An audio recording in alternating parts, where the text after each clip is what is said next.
This is Abha Sharma. I welcome you back to the video series which is dedicated to the students who are preparing for NET, UGC-NET or CBSE NET. We've till now completed 3 parts, and this is the 4th section we are doing of the December paper of 2015, paper 2.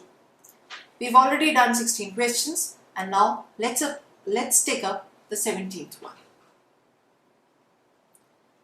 In the defense of poesy, Sidney says, now, as in geometry, the oblique must be known as well as right, and in arithmetic, the odd as well as the even.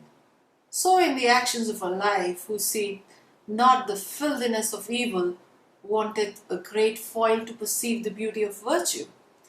Which of the following forms of poesy offers a foil that helps us perceive the beauty of virtue? There are 4 choices given: pastorals, parody, comedy, or tragedy. Let's understand the question first.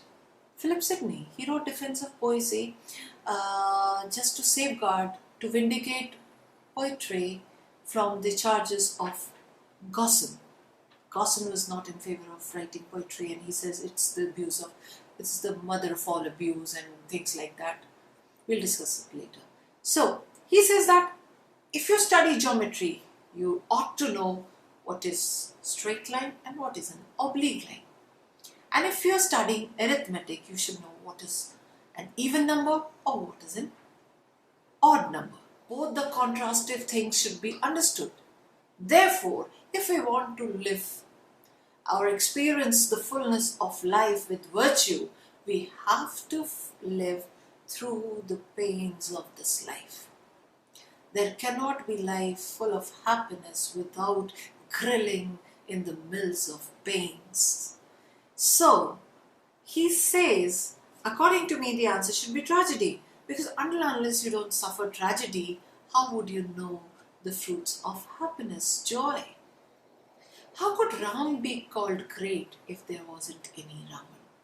Or how could you praise Krishna if there wasn't any Kans or Duryodhan?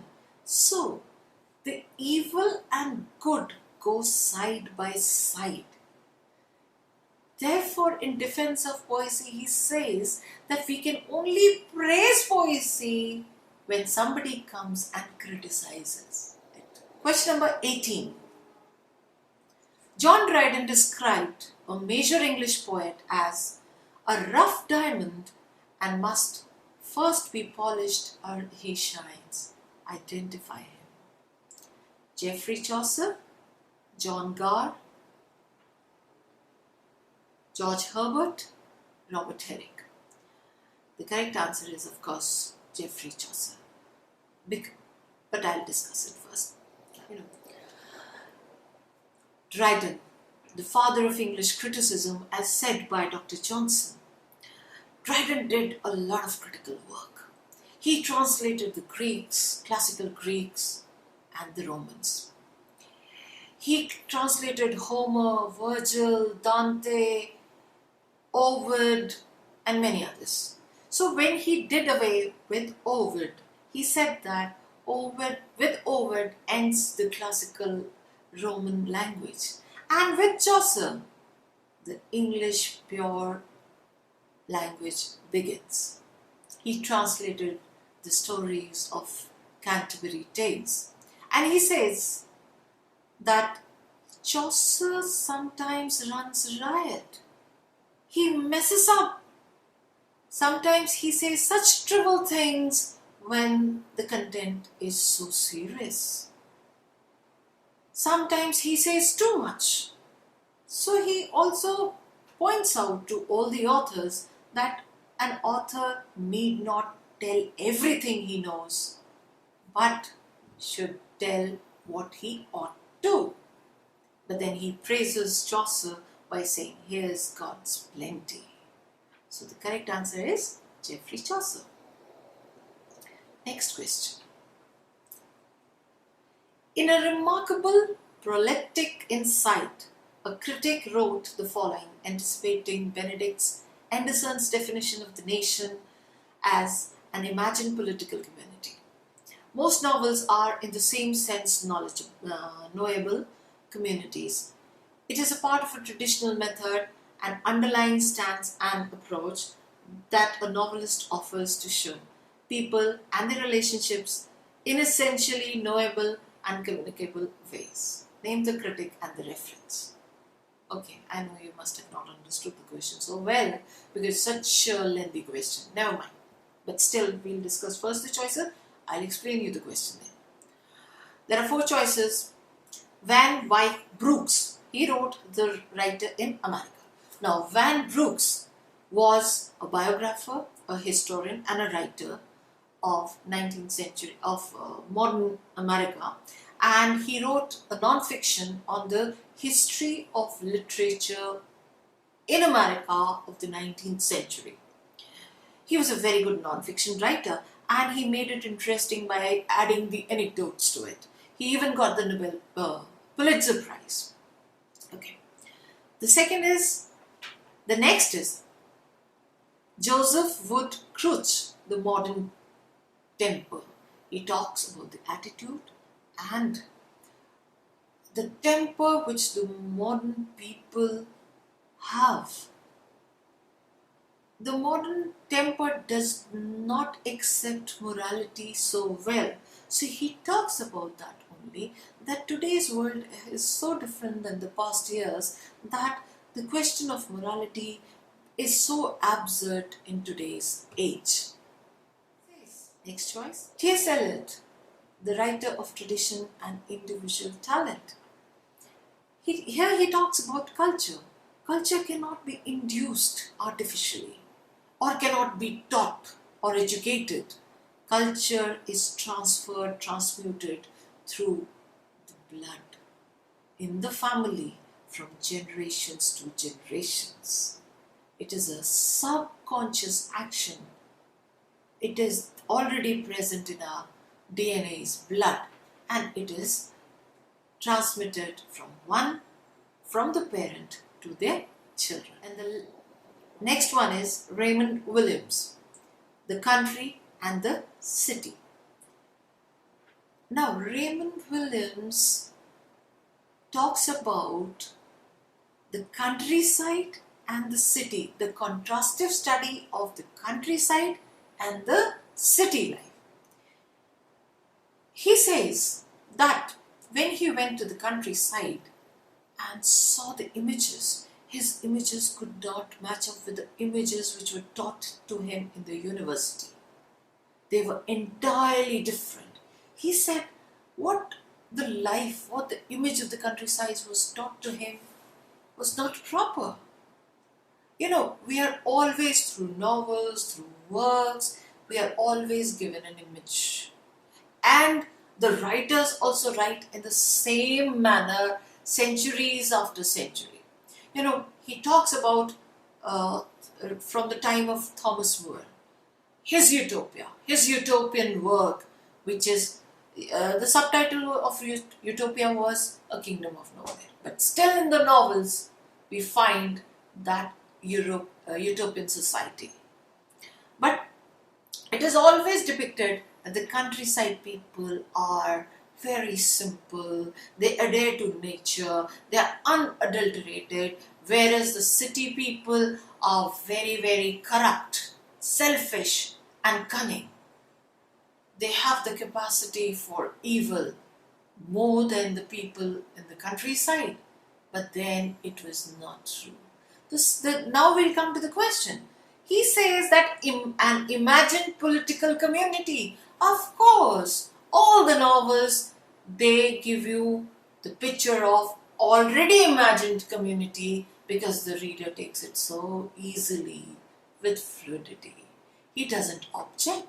He doesn't say, what have you written? This is not proper. No, because in his insight, in the back of the mind, there is an image already deciphered, already there, coded, and that when he reads, he identifies with it. He shuts his eyes from reality. This is a very good question and very nice essay by Raymond William where he brings the contrastive study and he denies, he refutes the images which are taught to us. Next question. Fair is my love and cruel as she's fair. Her brow shades frown, although her eyes are sunny. This above lines are characterized by some circumlocution, antithesis, anticlimax and bathos. Circumlocution means saying too much where less words could be used, but then it is intentionally done to make it more weird, absurd, more obvious. That's why it's one of the literary terms. Anticlimax. Anticlimax, the inversion of whatever you had expected. The complete atmosphere from the beginning to middle is made to expect a particular result, but then you get the opposite of it. That is called anticlimax, and the atmosphere made out of that anticlimax is called bathos. A kind of surrounding which is emerged out of this is bathos. Now what is left? Antithesis. What is antithesis? Opposites placed oppositely. For example, from Dryden's Absalom and Achitophel, his kitchen was cold but his brain hot. Kitchen was cold, whereas the food is cooked in kitchen and it is cold. That means no food is cooked in kitchen. But his brain hot? Oh my God, he is always angry, whereas the brain should be cool. So hot and cold are used oppositely and that is called antithesis. So, fair is my love and cruel as she is fair. How can the fair one be cruel? But she is. Her brows shade frown, although her eyes are sunny. The shades frown. The shade should be sunny. The eyes should be frowning. So opposites used oppositely. It's an example of antithesis. Next.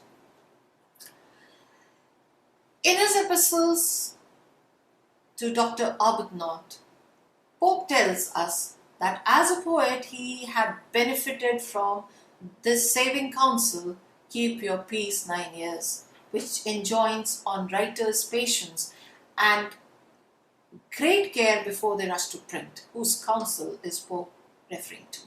Longinus on the Sublime, Horace, Ars Poetica, Quintilian, Institutio Rativario, or Aristotle's Poetics. We'll eliminate the choices on by one. Aristotle's Poetics? No. Poetics is the scientific study of poetry, and there are two sections in it, imitation and tragedy. So there's nothing to do with this. Quintilian's Institutio Rativario, and this is a work of education of an orator. So again, this has nothing to do with what Pope said in Arbuthnot. Longinus on the Sublime is a treatise which talks about the grandeur of thought, the capacity of strong emotion, the appropriate use of figures of speech, the dignity of composition and nobility of diction. So these 5 points are talked in on the Sublime, so this cannot be true. What is left? Horace's Ars Poetica. And all the Pope's work is based on Horace's Ars Poetica. The correct answer is Horace. And he wrote epistles to Dr. Arbuthnot. Why? He discusses his problem to his physician, Dr. Arbuthnot. Actually, he wrote this to vindicate the charges on him, which people had put on his character, his family. They were very derogatory. So he had to come up to vindicate all these he was accused for. You know what? People used to come and they wanted him to read their scripts, recommend to the publishers, and write a review for them. So, and those scripts were, of course, very, very weak. And Pope had no time for all these things. But when he did, suppose if he did write a review or he did recommend to a publisher, they came more in numbers with more scripts and bothered him more. And suppose he denied doing it, they criticized him publicly. So to save him from all these accusations, he wrote epistles to Dr. Abha. Next question.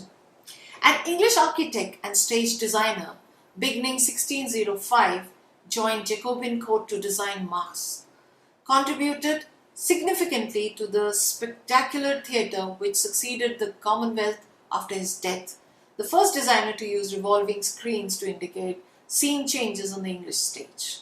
Identify the designer, the artist. Henry Irving? No. Henry Arthur Jones? No. William Ing? No. The correct answer is Inigo Jones.